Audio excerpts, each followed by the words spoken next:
할렐루야. 하나님께 모든 영광 올려드립니다. 우리 성도님들 한 주간도 평안하셨습니까? 오늘 부활절을 맞아서 우리 성도님들 이 부활의 기쁨을 누리시고, 우리가 이 세상 살다 보면은 이 세상 끊임없이 우리에게 이런저런 온갖 일들로 고난과 고통과 걱정과 근심을 줄 것입니다. 그러나 우리가 하나님을 영접하면은 우리 하나님께서 우리와 함께 하시기 때문에 우리는 늘 기쁘고 즐겁고 행복한 천국이 되는 겁니다. 오늘 이 영상을 보시는 모든 분들이 이 말씀으로 천국의 삶들이 다 되시기를 주님의 이름으로 축원합니다. 축원합니다. 오늘 하나님께서 우리에게 주신 말씀은 창세기 3장 8절의 말씀. 그들이 날이 서늘할 때에 동산에 거니시는 여호와 하나님의 음성을 듣고 아담과 그 아내가 여호와 하나님의 낯을 피하여 동산 나무 사이에 숨은지라, 이렇게 말씀하고 있습니다. 그래서 오늘은 그 어느 곳에서도 존재하시는 하나님이라는 제목으로 저와 여러분이 함께 은혜 나누기를 원합니다. 오늘 우리가 살펴볼 내용은 날이 서늘할 때에 동산에 거니시는, 이 거니시는이 미트 할레크입니다. 이 미트 할레크를 사전에 보시면은 걷다, 스스로 거니시다, 이런 뜻인데, 그 동산 안에서 스스로 거니시는 여호와 하나님으로 해석을 해야 할 것입니다. 설명하자면은 하나님은 항상 그 어느 곳에서도 거닐며 존재하시는 하나님이십니다. 하나님이 하시고자 하는 그것에 스스로 동산에 거니신다는 해석이 되겠고요. 그 다음에 우리가 주의해야 할 부분이 있는데 무엇인가 하면은 날이 서늘할 때라고 번역이 된 단어가 레루아흐 하욤입니다. 그 날의 영어로 이렇게 되는 겁니다.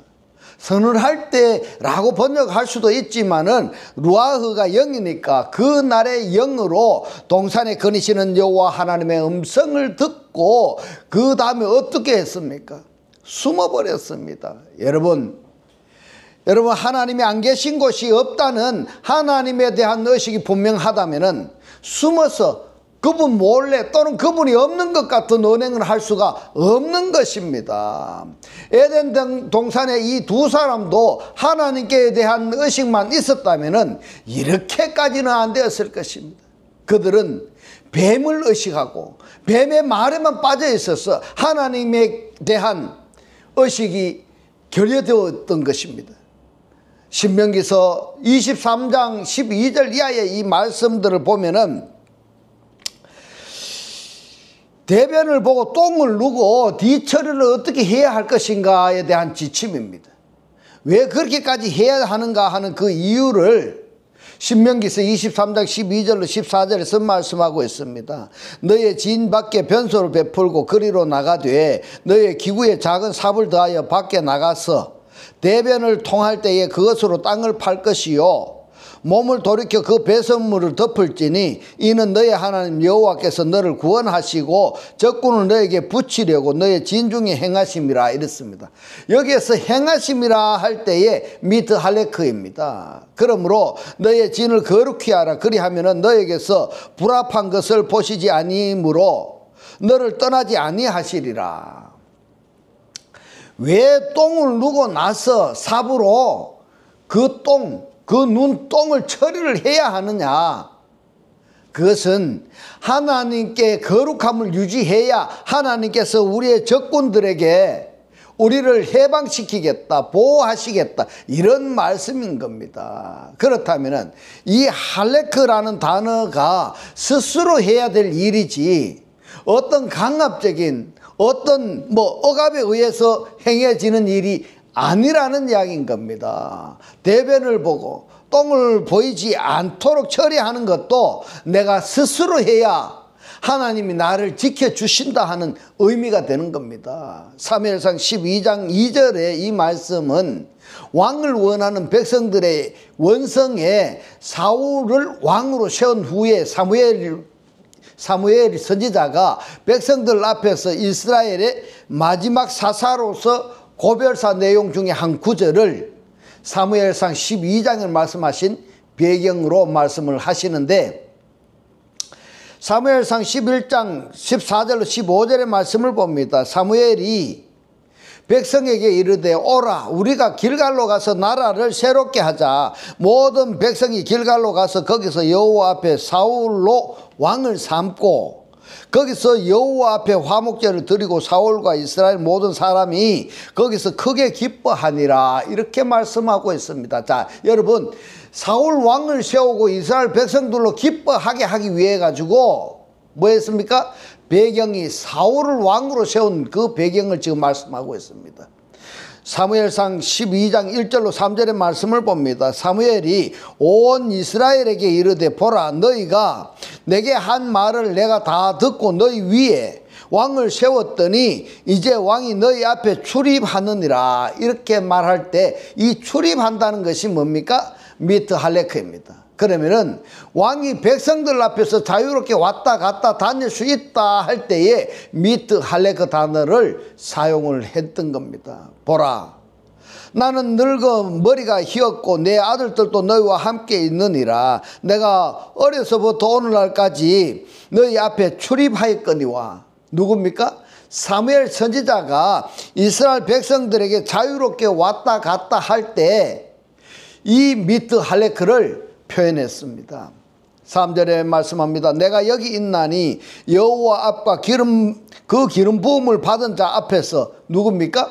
사울 왕입니다. 내게 대하여 증거하라. 내가 네 소를 취하였느냐 네 나귀를 취하였느냐 누구를 속하였느냐 누구를 압제하였느냐 내 눈을 흐리게 하는 뇌물을 네 손에서 취하였느냐 그리하였으면 내가 그것을 너에게 갚으리라. 자, 지금 왜 이런 말씀을 사무엘 선지자가 이스라엘 백성들 앞에서 말을 하게 되었는가 하는 것을 다시 한번 우리가 생각해 보시기 바랍니다. 사울 왕을 세우는 것은 하나님의 의도하는 바도 아니고 사무엘 선지자가 의도하는 바도 아니다 이 말인 겁니다. 오직 이스라엘 백성들이 왕을 세워달라 하기 때문에 왕을 세우게 되었는데 왜 이스라엘 왕을 구하느냐, 내가 너희들을 못살게 굴었느냐 하는 항변인 겁니다. 본문에서 그는 너희가 그렇게 원하던 왕이 이제 너희 앞에서 출입하고 있다면서 미트 할레크로 표현을 했습니다. 이 미트 할레크는 왕으로서의 행차를 말하고 있는 겁니다. 사무엘하 7장 6절의 이 말씀은 다윗이 성전을 건축할 뜻을 나단 선지자에게 비치자 그 밤에 하나님께서 나단에게 말씀하신 내용 중에 일부분입니다. 사무엘하 7장 6절의 말씀을 봅니다. 내가 이스라엘 자손을 애굽에서 인도하여 내던 날부터 오늘날까지 집에 거하지 아니하고 장막과 회막에 거하며 행하였나니. 이 행하였나니가 미트 할레크입니다. 여러분 한번 보십시오. 하나님께서 이스라엘 백성들을 보살필 때에 이스라엘 백성들은 자기 집에 거했습니다. 그러나 하나님은 이스라엘 백성들처럼 집안에 거하지 아니했습니다. 어디에 거했습니까?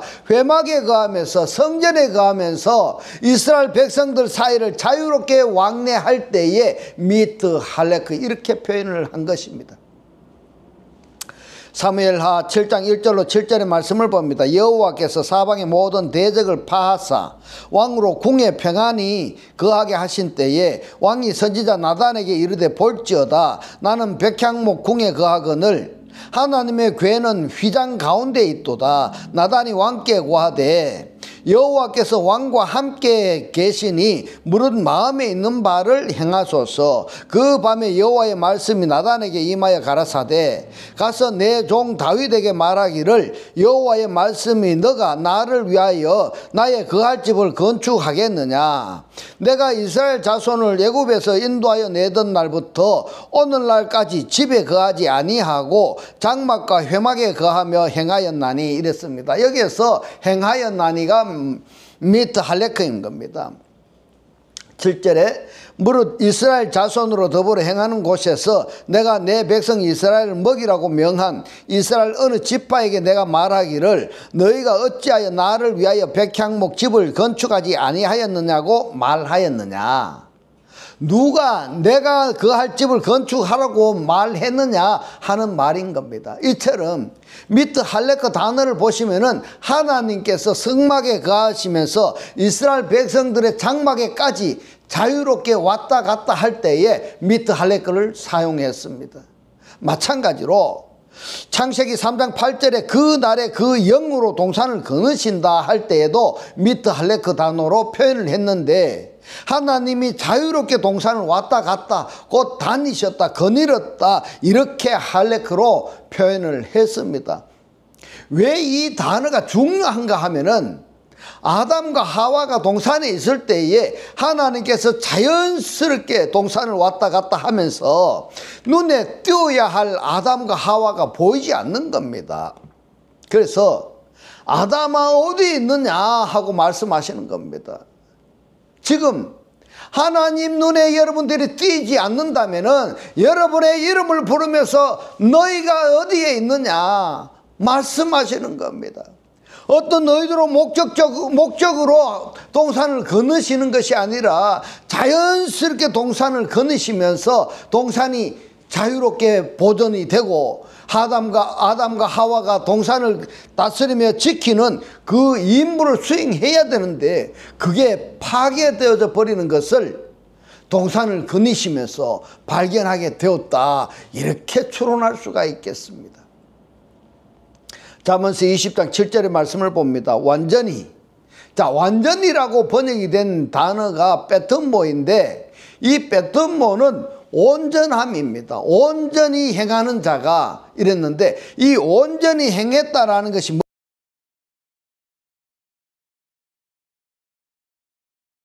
를 표현하는 겁니다. 할렐루야. 만약 내 자신이 하나님과 설명하자면은 하나님의 형상과 모양의 사람이 아니라면은 온전한 삶을 행할 수가 없다 이 말인 겁니다. 만약에 하나님의 형상과 모양의 사람이 아닌 상태에서 온전한 삶을 살았다 하는 것이 뭐냐 하면은 마귀적인 삶을 살았다 이렇게 표현이 되는 겁니다. 여러분, 중요한 것입니다.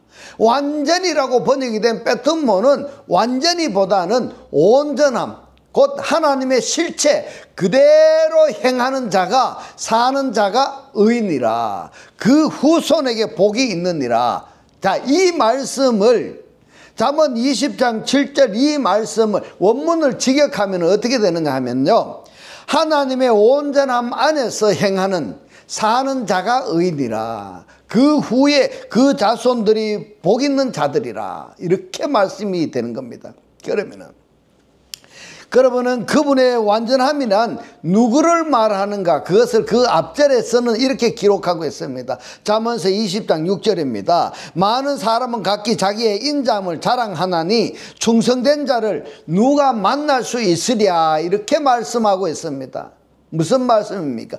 자기의 인자함을 자랑하나니, 그러면은 자기의 잘난 멋에 산다, 이런 이야기가 되는 겁니다. 이것이 누구냐? 세상 사람들은 모두가 자기 잘난 멋에 살고 있는 겁니다. 이런 사람들은 하나님을 만날 수가 있다 없다? 만날 수가 없다는 얘기인 겁니다. 왜냐하면은 자기의 인자함을 제일로 삼고 있는데 어떻게 온전하신 하나님을 만날 수가 있고 또 온전하신 하나님을 구하고 찾을 수가 있겠습니까?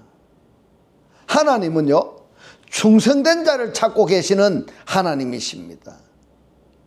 이들은 그분의 완전함 안에서 행함으로 의인이 되고 그 의인의 후손들은 복을 받는 자다, 이 말인 겁니다. 마태복음 14장 25절의 말씀을 봅니다. 밤 사경에 예수께서 바다 위로 걸어서 제자들에게 오시니 이랬습니다. 바다 위로 걸어서 제자들에게 오셨느냐 하는 이야기를 어떻게 우리들이 받아들여야 되느냐, 바다 위를 걸었느냐 아니면 바다를 걸었느냐 하는 차이점인데요, 바다 위를 걸었다 한다면 물 위를 걸었다 하는 것과 같은 맥락인 겁니다. 그러나 바다를 걸었다 하는 것은 바다가 어디입니까? 세상입니다. 바다 위를 걸었다라는 것은 세상 위를 걸었다 하는 말이 되지만은 바다를 걸었다라는 것은 세상을 지금 헤치면서 제자들에게 오셨다라고 해석하고 싶습니다. 마태복음 14장 26절로 27절의 말씀을 봅니다. 제자들이 그 바다 위로 걸어오심을 이랬습니다. 바다를 걸어오심을 보고 놀라 유령이라 하며 무서워하여 소리 지르거늘 예수께서 즉시 일러 가라사대 안심하라 내니 두려워 말라. 자, 왜 제자들은 바다를 걸어서 오시는 예수를 보고 유령이라고 했을까? 여러분, 이 제자들이 말입니다. 예수에 대해서 알고 있습니까? 모르고 있습니까? 더 적극적으로 표현하자면은 예수와 한 몸의 상태로 있습니까? 아니면은 분리된 상태에 있습니까? 만약에 분리된 상태라고 한다면은 심각한 문제인 겁니다. 교회에 30년, 50년을 다녀도 예수와 분리되어 있다면은, 그리스도와 분리된 상태로 있다면은 심각한 것입니다. 하나님께서 나 너 몰라 하면 끝나는 겁니다. 한 몸 한 몸의 상태가 되어줘야 되는 겁니다. 왜 그러냐 하면은 제자들은 말입니다. 예수와 함께 먹고 자고 동고동락한 제자들인 겁니다. 그런데 예수에 대해서 정확히 알지 못했다 하는 것은 우리들이 신앙생활과 연결을 해서 생각을 할 때에 만약에 내 생활 속에서 환난과 고난을 당하고 있을 때에 예수께서 지금 나에게 오신다면은, 문제를 해결해 주기 위해서 예수께서 오셨다 한다면은 그 예수를 바라볼 수가 있느냐, 알 수가 있느냐, 알지 못한다면은 문제 해결이 될까 안 될까 여러분 한번 생각해 보세요. 그래서 이러한 성경을 우리가 읽을 때마다 내 자신과 연결을 해서 나는 예수가 환난과 고난을 당하고 있을 때에 문제 해결하기 위해서 오신 그 예수를 알아볼 수 있느냐, 아니면은 제자들처럼 유령이라고 하겠는가 하는 것을 우리가 심각하게 생각해 봐야 되는 겁니다. 여기서도 말입니다. 바다 위라고 했는데 바다를 걸어서, 바다는 세상이고 세상을 다시 이 환난과 고난으로 우리가 연결해서 묵상을 해 본다면은 환난과 고난을 헤치면서 오시는 예수, 그렇다면은 나에게 있는 환난과 고난을 헤치면서 나에게 오셨다 한다면은 문제가 해결이 되는 것입니다. 할렐루야. 이러한 문제 해결을 받으시는 이 영상을 보시는 여러분들에게 그러한 축복이 임하시기를 주님의 이름으로 축원합니다. 그러면은 환난과 고난 위를 걸어서 오셨다 한다면은 어떻게 되느냐? 어떻게 되느냐? 물론 정복한다 하는 의미도 되겠습니다만은, 걸어서 왔다 한다면은 환난과 고난은 그대로 남아 있다라는 이야기인 겁니다. 존재하고 있다는 이야기입니다. 왜냐? 그 위를 걸어서 오셨으니까. 그러나 환난과 고난을 헤치면서 왔다 하는 것은 환난과 고난의 문제가 다 나에게서 관계가 없다라는 이야기가 되는 것입니다. 할렐루야. 이러한 여러분들이 되시기를 주님의 이름으로 축원합니다. 마태복음 14장 24절로 33절의 말씀입니다. 배가 이미 육지에서 술이나 떠나서 바람이 거슬림으로 물결을 인하여 고난을 당하더라. 밤 사경에 예수께서 바다 위로 걸어서 제자들에게 오시니 제자들이 그 바다 위로 걸어오심을 보고 놀라 유령이라 하며 무서워하여 소리 지르거늘 예수께서 즉시 일러 가라사대 안심하라 내니 두려워 말라. 베드로가 대답하여 가르되 주여 만일 주시어든 나를 명하여 물 위로 오라 하소서 한데, 오라 하시니 베드로가 배에서 내려 물 위로 걸어서 예수께로 가되 바람을 보고 무서워 빠져가는지라, 이렇게 말씀하고 있습니다. 여러분 한번 보십시오. 만약에 베드로가 물 위로 걸어서 오라고 예수에게 해달라고 간청하지 아니하고 바다를 헤치고 오라고 명하소서 한다면은 바람 소리를 들을 수 있을까요? 듣지 못할까요? 다시 물 속으로 빠져들까요? 빠져들지 않을까요? 물을 헤치면서 걸어갔다 한다면은 바람 소리도 듣지 않을 뿐만이 아니라 다시 물 속에 빠져들어갈 염려가 없는 겁니다. 제가 여기서 강조하고 싶은 것이 뭐냐 하면은 바다라는 에피전치사를 연합으로 봤을 때는 다시는 바다의 환난과 고난을 당할 가능성이 없다라는 이야기인 겁니다. 이미 바다가 없어졌으니까 말입니다. 그러나 바다 위로 걸어오라고 하시면은 환난과 고난은 그대로 남아있는 상태에서 그 환난과 고난 위로 걸어오는 겁니다. 그러면은 환난과 고난은 나에게 그대로 잔존해 있는 겁니다. 그러면은 어느 때인가 예수하고 관계성이 단절된다든가 아니면은 믿음이 약해졌을 때에는 내 속에 있는 환난과 고난이 다시 살아날 때에 또 어려움을 당하게 된다, 이 말인 겁니다. 할렐루야. 그래서 이 성경을 볼 때 이 에피전 지사를 어떻게 해석할 것인가 하는 것이고, 왜 지금 이 에피전 지사하고 바다 위냐 또는 바다를 헤쳐서 오라고 하는 거냐, 우리가 지금 이 문제에 대해서 왜 논하고 있느냐 하면은 창세기 3장 8절에서 에덴 동산을 건의 신원할 때에 이 페리파툰타 단어를 연구하다 보니까 마태복음 14장이 사용이 되어서 똑같은 단어이지만 우리가 이렇게 해석할 수도 있고 저렇게 해석할 수도 있는데, 이왕에 우리가 적극적으로 표현한다면은 바다를 헤쳐버린다, 세상을 헤쳐버린다, 그렇다면은 세상과 나와는 전혀 상관이 없는 것 아니냐라고 생각을 해보았습니다. 할렐루야. 오늘의 이 영상을 보시는 여러분들이 세상과 여러분들과 관계가 없는 하나님의 사람들이 다 되어지시기를 주님의 이름으로 축원합니다. 사도행전 3장 6절로 10절의 말씀입니다. 베드로가 가로되 은과 금은 내게 없거니와 내게 있는 것으로 너에게 주노니 곧 나사렛 예수 그리스도의 이름으로 걸으라, 이랬습니다. 자, 여기에서 걸으라가 뭔가 하면은 페리파테인데 이 히브리어로 뭔가 하면은 미트 할레크입니다.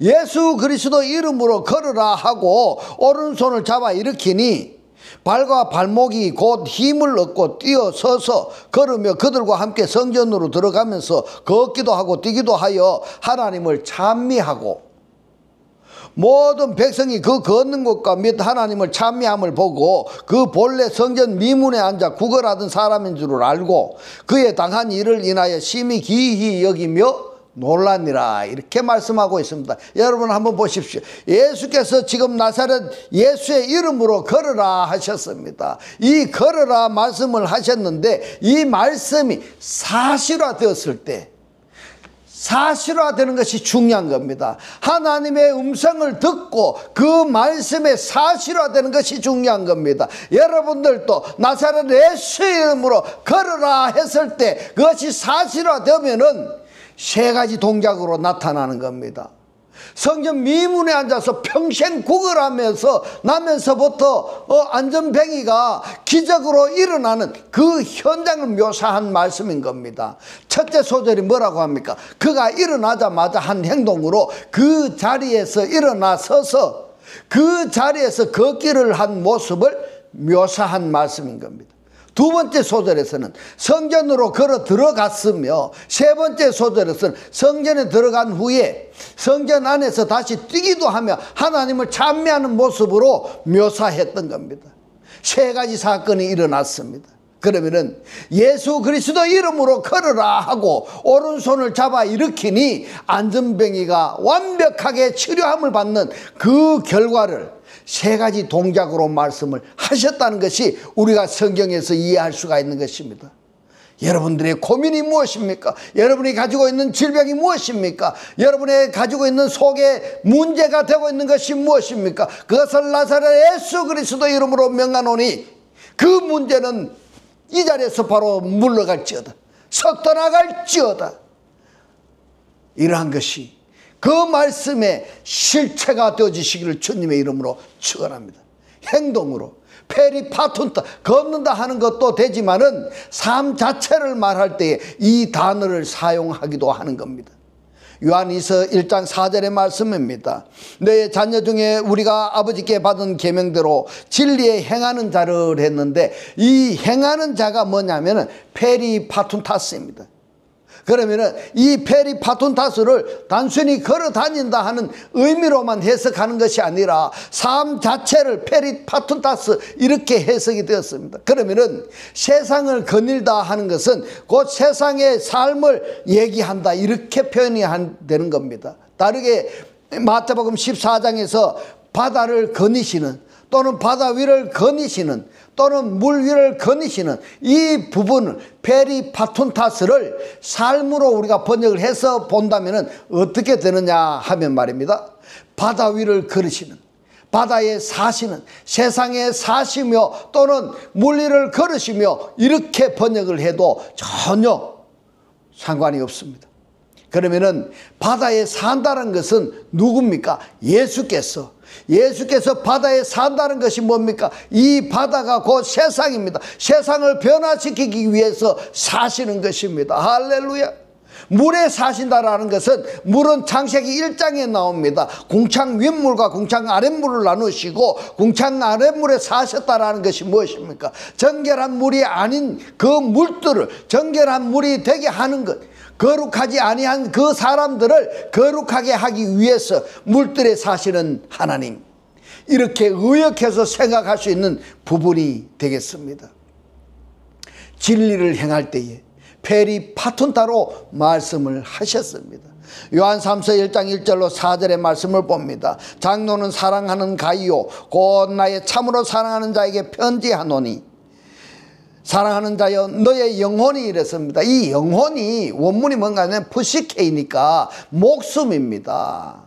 그러면은 너의 혼이 잘됨 같이 너가 범사에 잘되고 강건하기를 내가 간구하노라. 형제들이 와서 너에게 있는 진리를 증거하되 너가 진리 안에서 행한다 하니 이랬습니다. 진리 안에서 산다 하니 내가 심히 기뻐하노라. 계시록 2장 1절로 5절의 말씀을 봅니다. 에베소 교회의 사자에게 편지하기를 오른손에 7별을 붙잡고 7 금촛대 사이에 다니시는 이가 가라사대. 지금 7별은 누굴까 여러분 한번 생각해 보세요. 7별은 하나님의 사자들입니다.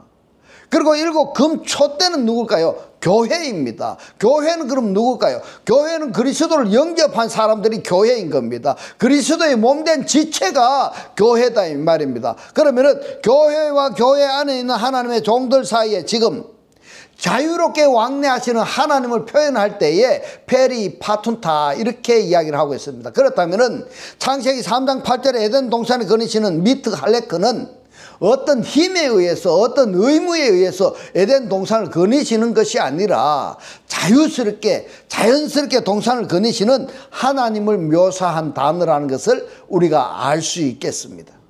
그렇다면 지금 이 하나님은 자연스럽게 안 계신 곳이 없고 안 계신 곳이 없다는 건 여러분 기억하시기 바랍니다. 안 가시는 곳이 없다라고 인정된다면 하나님은 내 속에서도 자유스럽게 페리파톤타 곧 미트 할레카 하시고 행하시고 나의 삶 속에 내 생활 속에 내 직장 속에 내 가정 속에 하나님이 자연스럽게 존재하시는 곧 거니시는 계시는 페리파톤타 하시는 하나님이라는 것을 우리가 인정한다면 그 하나님 앞에서 거짓말할 수가 있겠습니까 여러분? 그 하나님 앞에서 악을 행할 수가 있겠습니까? 한번 생각해 보십시오. 이제부터는 하나님의 살아 역사하시는 이 생명의 말씀을 보고 듣고 깨닫고 간직하여서 매일 매 순간이 부활하는 천국의 삶이 다 되시기를 주님의 이름으로 축원합니다. 기도드리겠습니다. 할렐루야. 하늘뜰 안에 계신 우리 아버지여, 오늘 주님 주신 말씀, 예수께서 바다에 산다라는 것은 세상을 변화시키기 위해서, 거룩하지 않은 사람들을 거룩하게 하기 위해서, 죽어있던 우리들을 부활하게 하셔서 사시는 하나님. 지금 하나님은 안 계시는 곳이 없고 안 가시는 곳이 없는 하나님은 내 속에서도 행하시고 내 삶 속에, 내 생활 속에, 내 직장 속에, 내 가정 속에서 주관하시는 하나님이라는 것을 오늘 우리 이 부활주일에 우리에게 깨닫게 하신 주님 고맙고 감사합니다. 주님께서 깨닫게 하신 이 말씀대로 그리스도와 한 몸이 되고 한 떡이 되고 한 영이 되게 하셔서 말씀의 실체로 사라지게 하옵소서. 감사드리며 이 시간도 우리와 함께 하시는 예수 그리스도 이름으로 기도 드리옵나이다. 아멘. 네, 이 시간 축도 드리겠습니다. 지금은 우리 주 예수 그리스도의 은혜와 하나님의 극진한 사랑과 성령의 감동 감화 교통하심이 하나님을 영접하여 그리스도와 하나가 되기를 원하는 모든 성도들과 그 가정과 직장과 사업과 자녀들 머리 위에 지금부터 영원토록 함께 있을지어다. 아멘.